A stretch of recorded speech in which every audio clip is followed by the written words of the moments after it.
Direct News TV. March 1, 2024. UN official warns of possible war crimes, rape as a weapon in Sudan. The United Nations Human Rights Chief has said that the apparent deliberate denial of safe access for humanitarian agencies within war-torn Sudan could amount to a war crime. Sudan has become a living nightmare. Almost half of the population, 25 million people, are in urgent need of food and medical aid. Some 80% of hospitals have been put out of service, UN High Commissioner for Human Rights, Volker Turk, said on Friday.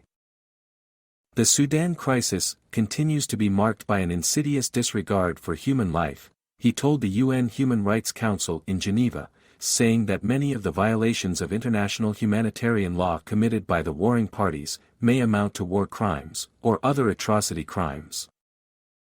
The Paramilitary Rapid Support Forces, RSF, has been fighting Sudan's army for control of the country since April last year in a war that has killed thousands, displaced millions inside and outside the country, and sparked warnings of famine.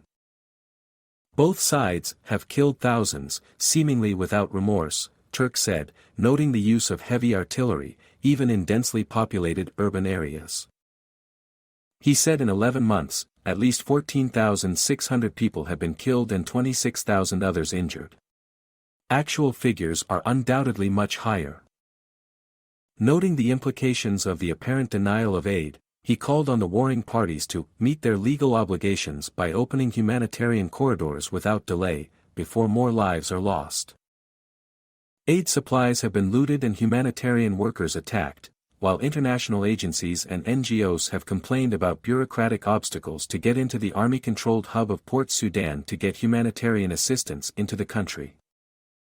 Last month, the UN urged countries not to forget about civilians, appealing for $4.1 billion to meet their humanitarian needs and support the more than 1.5 million people who have fled to neighboring countries.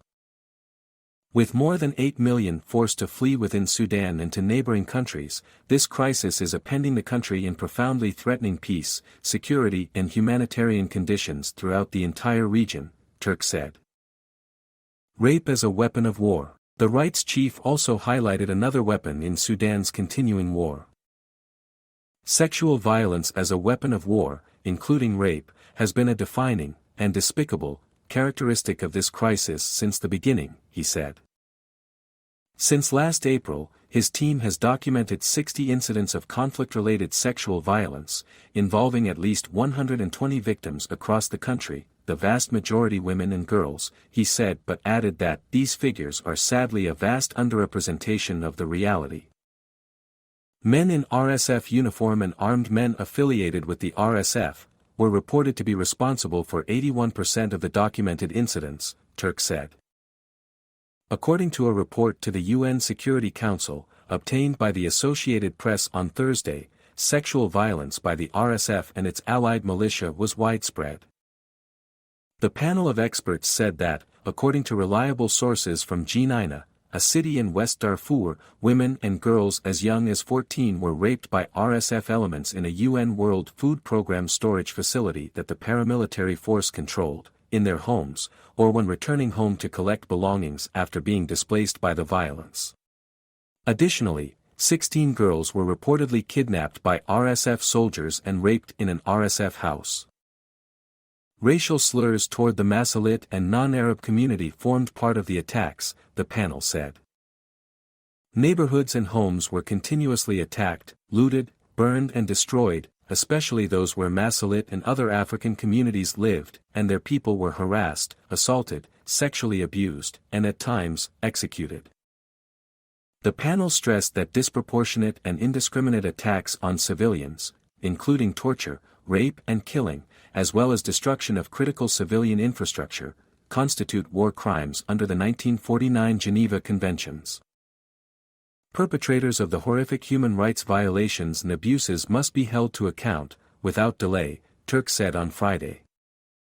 And without delay, the international community must refocus its attention on this deplorable crisis before it descends even further into chaos. The future of the people of Sudan depends on it. My name is Kingsley. Please like, share, subscribe and hit that notification bell so you can be the first to be notified whenever we post. You won't regret it.